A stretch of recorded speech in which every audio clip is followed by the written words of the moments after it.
लाल ग्रह का मौन संकेत। साल 2001। नासा का एक साधारण सा दिन था।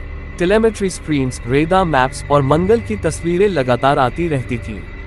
किसी को उम्मीद भी नहीं थी कि आज कुछ ऐसा दिखेगा जो आने वाले वर्षों तक वैज्ञानिकों की नींद उड़ा देगा। नासा के जेट प्रपल्शन लैबोरेटरी में एक युवा इमेज एनालिस्ट काम करता था। उसका नाम था राहुल मेहरा। 26 साल का, शांत, ऑब्जर्वेंट, थोड़ा इंट्रोवर्ट, लेकिन मंगल के बारे में एक अनोखी जिज्ञासा लिए हुए। राहुल ने शुरुआत में कभी नहीं सोचा था कि जीवन में एक दिन ऐसा भी आएगा जब उसके सामने ऐसा दृश्य आएगा जो वैज्ञानिक दुनिया में भूचाल ला देगा। मंगल से आई वह तस्वीर। रात के लगभग 2 बजे थे। JPL का बड़ा स्क्रीन एक एक करके मंगल की तस्वीरें दिखा रहा था। राहुल अकेला बैठा था क्योंकि वह रात की शिफ्ट पसंद करता था। कम शोर और ज्यादा शांत माहौल। उसने नई बैच की मास ऑर्बिटर तस्वीरें खोली। पहाड़, घाटियां, धूल के तूफान, सब सामान्य। पर अचानक उसने स्क्रीन पर एक शैडो पैटर्न देखा जो पूरी तरह किसी पिरामिड जैसा लग रहा था।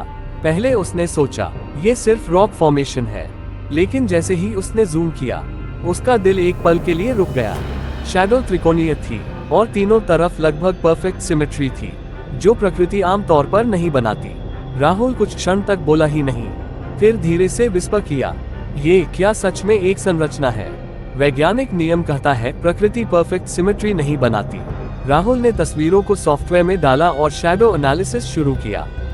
एंगल, लेंथ, ओरिएंटेशन, तीनों साइड लगभग इक्वल, यानी ये किसी ऑब्जेक्ट की डिजाइन हो सकती है।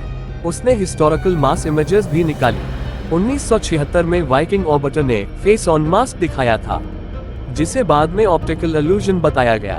पर इस बार तीनों साइड्स परफेक्ट ट्रैक करती थी। 50 डिग्री इंजीनियरिंग एंगल और बेस अलाइनमेंट बिल्कुल कार्डिनल डायरेक्शंस के साथ मैच। यह इल्यूजन नहीं था, ये जियोमेट्री थी। नासा की इमरजेंसी मीटिंग। सुबह 8 बजे पूरी टीम इकट्ठा की गई। प्रोफेसर एलन, JPL के सबसे सीनियर जियोलॉजिस्ट ने पूछा, क्या ये तुम्हें आर्टिफिशियल लगता है राहुल? राहुल ने गहरी सांस ली। सर, प्रकृति ऐसे शेप्स नहीं बनाती। ये आइदर एक एंशिएंट कोलैप्स स्ट्रक्चर है या किसी अननोन नेचुरल प्रोसेस का रिजल्ट जिसे साइंस अभी नहीं जानता। कमरे में खामोशी छा गई, क्योंकि अगर ये नेचुरल नहीं है तो इसका अर्थ कुछ भी हो सकता था। बहुत बड़ा। पिरामिड का लोकेशन साइडोनिया रीजन। नासा मैप्स ने दिखाया कि यह स्ट्रक्चर मंगल के साइडोनिया नामक इलाके में है, वही रीजन जहां कभी 1970 में फेस ऑन मास देखा गया था। राहुल के मन में अचानक एक अजीब सा ख्याल आया, क्या ये रीजन पहले भी किसी वजह से स्पेशल था? क्या यहाँ कोई प्राचीन एक्टिविटी हुई थी? भारत के एंशिएंट टेक्स्ट्स की ओर इशारा। राहुल को एक बात याद आई, भारत के कुछ प्राचीन ग्रंथों में मंगल ग्रह को दग्ध भूमि कहा गया है। कहीं कहीं इसे नालायुद्ध, यानी वहां जहां युद्ध या विनाश हुआ हो, इस रूप में भी वर्णित किया गया है। क्या यह सिर्फ संयोग था या प्राचीन विद्वानों ने कुछ ऐसा देखा था जो अब मॉडर्न साइंस पकड़ रही है? नासा ने कहा ये रॉक फॉर्मेशन है, पर राहुल ने कहा कुछ तो मिसिंग है तारांकन। नासा ने आधिकारिक स्टेटमेंट दिया, pyramid like appearance is due to light and shadow. लेकिन राहुल पूरी तरह आश्वस्त नहीं था, क्योंकि उसने डिटेल्ड स्लोप एनालिसिस किया था जो बिल्कुल रैंडम नहीं लग रहा था। ये एक इंटेंशनल आर्किटेक्चर की तरह था। द टिल्ट एनोमली सबसे बड़ा रहस्य। राहुल ने एक चीज नोटिस की, स्ट्रक्चर का टिल्ट एंगल एग्जैक्टली 19.5 डिग्री था। 19.5 डिग्री एंगल विश्व की बहुत सी एंशिएंट साइट्स में भी पाया जाता है। Giza pyramids, Easter island, Mayan structures, Angkor Wat और पृथ्वी के एनर्जी फ्लो थियरीज में भी 19.5 डिग्री को एक पावर नोडल पॉइंट माना जाता है। क्या ये सिर्फ कोइंसिडेंस था या मानव सभ्यताओं और मंगल के बीच कभी कोई प्राचीन संबंध रहा था? रोवर भेजने का प्रस्ताव। राहुल ने सुझाव दिया, हमें इस साइट पर रोवर भेजना चाहिए, कम से कम हाई रेजोल्यूशन स्कैन मिल जाए। लेकिन नासा फंडिंग और पॉलिटिकल प्रेशर के कारण यह प्रपोजल रिजेक्ट कर दिया गया। स्टेटमेंट दिया गया, there is no scientific priority. पर राहुल के अंदर एक आवाज थी जो कह रही थी कि यह स्ट्रक्चर सिर्फ पत्थर नहीं है। रात के 3 बजे राहुल को एक और तस्वीर मिली। मास ऑर्बिटर ने उसी रीजन की इंफ्रारेड स्कैन भेजी थी। रॉक्स इंफ्रारेड में डिफ्यूज दिखते हैं, लेकिन ये स्ट्रक्चर एकदम सॉलिड डेंस ब्लॉक जैसा दिख रहा था। इंफ्रारेड ने बता दिया, ये हॉलो नहीं है, यह कोई सैंड ड्यून नहीं है, ये रॉक फ्रैगमेंट्स नहीं है, यह एक ठोस मास है और उसके बेस के पास थर्मल सिग्नेचर थोड़ा अलग था, मानो वहां कोई कैविटी हो। राहुई ने अपने नोटबुक में लिखा, ये पिरामिडल स्ट्रक्चर शायद कोलैप्स हो चुका है, पर इसका मूल रूप इंजीनियर लगता है। राहुल की इनर कॉन्फ्लिक्ट, वह रातों को सो नहीं पा रहा था। अगर वह नासा के खिलाफ बोले तो उसका करियर खतरे में पड़ सकता था, लेकिन अगर वह चुप रहे तो ये रहस्य दब सकता था।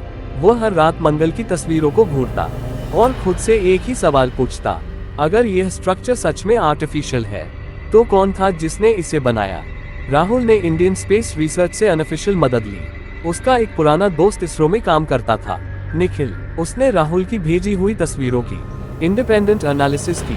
रिजल्ट आया, slope symmetrical, base ratio 1:6 geyser ratio, erosion pattern unnatural, surrounding terrain disturb. Nikhil ने एक संदेश भेजा, राहुल ये नेचुरल नहीं लगता। राहुल का सिद्धांत, मंगल पर प्राचीन सभ्यता। राहुल ने एक हाइपोथेसिस तैयार किया, मंगल पर कभी पानी था। अगर पानी था तो लाइफ के लिए एनवायरनमेंट था। अगर एनवायरनमेंट था तो सिविलाइजेशन का प्रारंभ संभव था। पिरामिड स्ट्रक्चर ऐसी किसी सभ्यता का अवशेष हो सकता है। सबसे बड़ा शॉक स्ट्रक्चर की उम्र। जियोलॉजिकल एस्टिमेशन में मास विंड इरोजन कांस्टेंट के हिसाब से स्ट्रक्चर 100,000 to 150,000 साल पुराना लग रहा था। मानव सभ्यता उससे बहुत बाद में शुरू हुई। तो क्या ये ह्यूमन मेड नहीं था? क्या ये किसी और स्पीशीज का काम था, या प्राचीन काल में पृथ्वी और मंगल के बीच कोई ट्रैवल हुआ था? राहुल का अंतिम निष्कर्ष, जिसे नासा ने कभी पब्लिश नहीं किया, ये स्ट्रक्चर प्राकृतिक पॉसिबिलिटीज से बाहर है। इसकी जियोमेट्री ग्लोबल एंशिएंट स्ट्रक्चर्स से मिलती है और इसका टिल्ट एनर्जी ग्रिड एनोमलीज से मैच करता है।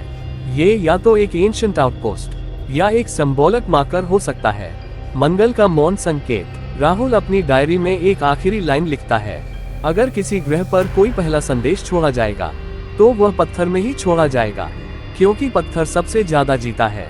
मंगल की धूल आज भी उस स्ट्रक्चर पर उड़ती रहती है। ऑर्बिटर्स ऊपर से निकलते रहते हैं, वैज्ञानिक डिबेट्स चलती रहती हैं, पर वह स्ट्रक्चर चुपचाप खड़ा है, मानो किसी के इंतजार में, किसी ऐसे मनुष्य के जो उसे पढ़ सके, समझ सके और कह सके, हम यहाँ हैं, क्या तुम वहाँ हो? रॉयल राज, आधा सच आधा फसाना।